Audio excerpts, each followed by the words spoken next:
Assalamualaikum warahmatullahi wabarakatuh. Kami dari kelompok 5 yang beranggotakan Siti Afifah, Afri Hovifah, Hotikah, dan Gita Komala Rodenzal. Kita akan berdiskusi mengenai metode dan teknik pelatihan bagi orang dewasa. Saya Siti Afifah. Di sini saya akan menjelaskan tentang karakteristik belajar orang dewasa dan metode pelatihan bagi orang dewasa. Sebelum kita mengetahui tentang metode dan teknik pelatihan bagi orang dewasa, kita seharusnya belajar tentang karakteristik belajar orang dewasa. Yaitu yang pertama, orang dewasa belajar karena adanya tuntutan tugas. Berbeda dengan anak-anak yang cenderung menerima materi pelajaran yang disampaikan oleh guru, orang dewasa akan belajar manakala pembelajaran ini dapat memenuhi tuntutan tugas. Karenanya dalam pembelajaran orang dewasa perlu dijelaskan kaitan antara materi dengan tuntutan tugas. Kemudian yang kedua itu orang dewasa suka mempelajari sesuatu yang praktis, dapat langsung diterapkan dan bermanfaat dalam kehidupannya. Orang dewasa kebanyakan telah kaya dengan pengetahuan-pengetahuan teoritis. Karenanya materi pelatihan orang dewasa sebaiknya dipilih yang praktis dan dapat diterapkan dalam kehidupannya. Yang ketiga, orang dewasa dalam proses belajar ingin diperlakukan sebagai orang dewasa, yaitu dihargai, merasa dihargai. Yang keempat, orang dewasa kaya pengalaman dan wawasan luas, mempelajari sesuatu yang baru berdasarkan pengalamannya. Setiap orang dewasa umumnya memiliki pengalaman yang sangat luas, utamanya dalam bidang yang ditekuninya. Sebaiknya cara mempelajari sesuatu yang baru dimulai dari pengalaman-pengalaman mereka. Yang kelima, orang dewasa belajar dengan cara berbagi pendapat bersama orang lain. Karena mereka kaya pengalaman, berbagi pendapat merupakan salah satu cara yang efektif mereka dalam belajar. Yang keenam, orang dewasa mempertanyakan mengapa harus mempelajari sesuatu sebelum mereka mempelajari sesuatu. Jika anak-anak cenderung menerima topik pembelajaran, maka orang dewasa perlu mengetahui bahwa hal-hal yang mereka pelajari merupakan hal yang bermanfaat langsung bagi mereka. Yang ketujuh, orang dewasa belajar dengan memecahkan masalah, tidak berorientasi pada bahan pelajaran. Jika hal yang dipelajari dalam pelatihan dapat memecahkan masalah yang dialami, maka mereka akan belajar dengan baik. Yang kedelapan, orang dewasa menyukai suasana pembelajaran yang membangkitkan kepercayaan diri. Hal ini berkaitan dengan keinginan untuk dihargai. Mulailah pembelajaran dengan hal-hal yang mudah sehingga kepercayaan diri mereka meningkat. Yang kesembilan, orang dewasa memerlukan waktu yang lebih panjang dalam belajar karena perlu memvalidasi informasi baru. Orang dewasa tidak sekedar menerima informasi, melainkan memvalidasi informasi berdasarkan pengalaman-pengalaman mereka. Kemudian yang terakhir, orang dewasa akan melanjutkan proses belajar jika pengalaman belajar yang dilaluinya memuaskan. Materi selanjutnya yaitu metode pelatihan bagi orang dewasa. Metode adalah cara atau prosedur yang dipergunakan oleh fasilitator dalam interaksi belajar dengan memperhatikan keseluruhan sistem untuk mencapai suatu tujuan. Secara garis besar, dalam satu proses interaksi belajar menempuh 4 pokok yang meliputi. Yang pertama ada fase pendahuluan. Maksudnya adalah untuk menyusun dan mempersiapkan mental yang menguntungkan, menyenangkan guna pembahasan materi pembelajaran. Dalam fase ini, fasilitator dapat melakukan kaji ulang atau review terhadap pembahasan sebelumnya dan menghubungkan dengan pembahasan berikutnya.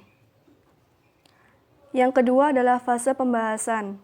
Dimaksudkan untuk melakukan kajian, pembahasan, dan penelaahan terhadap materi pembelajaran. Dalam fase ini, peserta mulai dikonstruksikan perhatiannya kepada pokok materi pembahasan. Yang ketiga, fase menghasilkan, yaitu tahap di mana seluruh hasil pembahasan ditarik suatu kesimpulan bersama berdasarkan pada pengalaman dan teori yang mendukungnya. Yang keempat, fase penurunan. dimaksudkan untuk menurunkan konsentrasi peserta secara berangsur-angsur.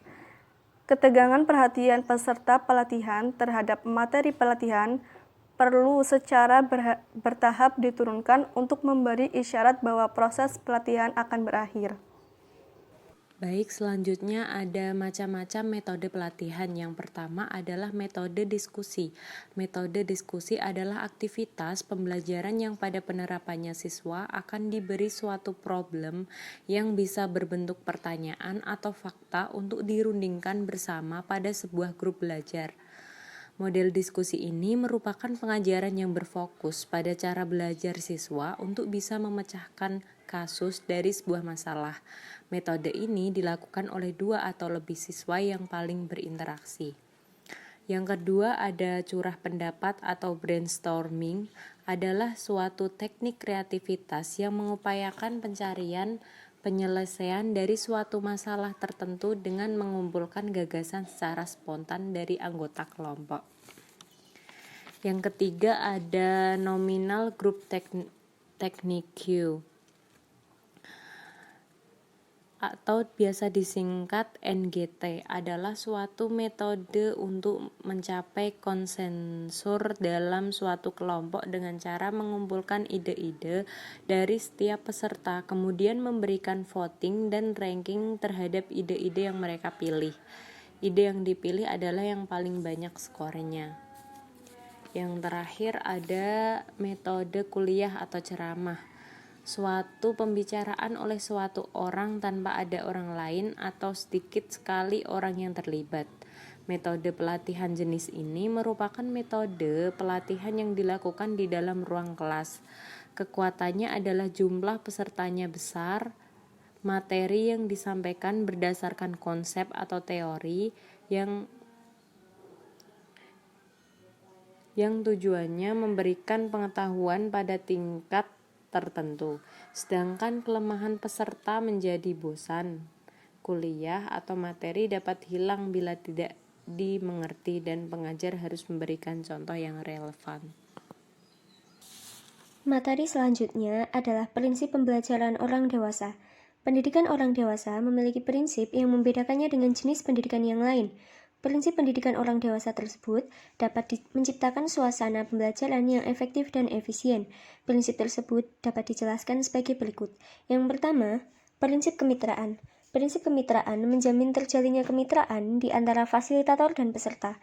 Dengan demikian, peserta tidak diperlakukan sebagai siswa, tetapi sebagai mitra belajar, sehingga hubungan yang mereka bangun bukanlah hubungan yang bersifat memerintah, tetapi hubungan yang bersifat membantu. Yang kedua, yaitu prinsip pengalaman nyata. Prinsip pengalaman nyata menjamin berlangsungnya kegiatan pembelajaran pendidikan orang dewasa terjadi dalam situasi kehidupan yang nyata. Yang ketiga, prinsip kebersamaan. Prinsip kebersamaan menuntut digunakannya kelompok dalam kegiatan pembelajaran pendidikan orang dewasa untuk menjamin adanya interaksi yang maksimal di antara peserta dengan difasilitasi oleh fasilitator. Yang keempat, prinsip partisipasi. Prinsip partisipasi adalah untuk mendorong keterlibatan peserta secara maksimal dalam kegiatan pembelajaran orang dewasa. Yang kelima, prinsip kemandirian. Prinsip ini mendorong peserta untuk memiliki kebebasan dalam mencari tujuan pembelajaran. Yang keenam, prinsip kesinambungan.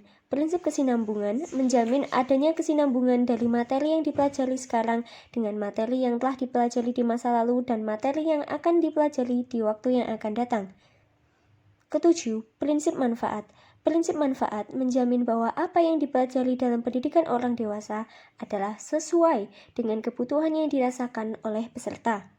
Kedelapan yaitu prinsip kesiapan. Prinsip kesiapan menjamin kesiapan mental maupun kesiapan fisik dari peserta untuk dapat melakukan kegiatan pembelajaran.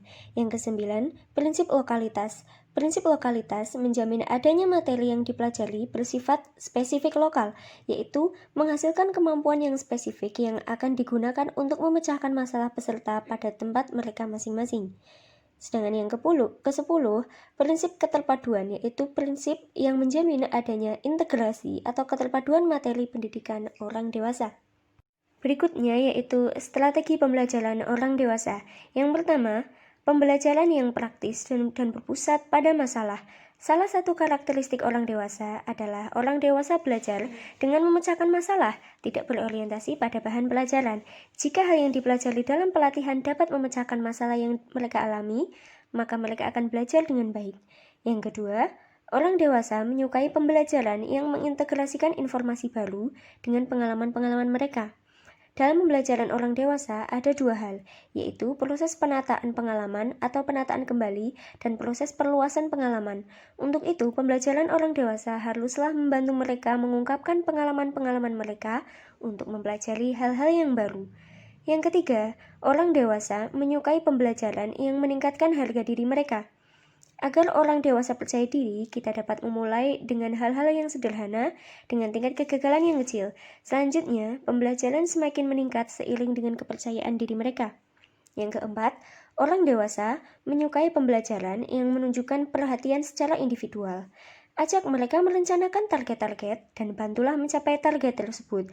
Jangan segan pula untuk meminta masukan-masukan dari mereka, baik secara tertulis atau dalam sesi-sesi maupun secara informal di luar sesi pelatihan. Mereka suka jika minat-minat pribadi mereka diperhatikan. Saya Hotika selanjutnya akan menjelaskan mengenai evaluasi pendidikan orang dewasa. Nah, evaluasi itu adalah kegiatan untuk menetapkan seberapa jauh program pembelajaran dapat diimplementasikan sesuai harapan. Nah, tujuannya adalah untuk mengetahui seberapa efektif dan seefisien suatu sistem pendidikan, baik menyangkut tujuan, materi, metode, media sumber belajar, lingkungan, maupun sistem penilaian itu sendiri. Nah, proses evaluasi itu dilakukan secara terus-menerus dan berkesinambungan dengan cara tertentu sehingga dapat menilai hasil sesuai yang diharapkan. Penilaian itu dilakukan dengan cara mengumpulkan kenyataan secara sistematis. Hal ini memperlihatkan bahwa di dalam evaluasi itu diperlukan pengambilan data atau disebut pengukuran.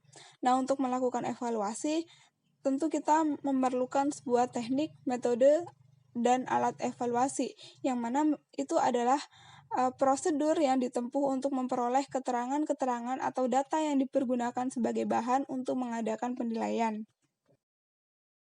Sekian yang dapat kelompok kami sampaikan. Kurang lebihnya kami mohon maaf. Terima kasih. Wassalamualaikum warahmatullahi wabarakatuh.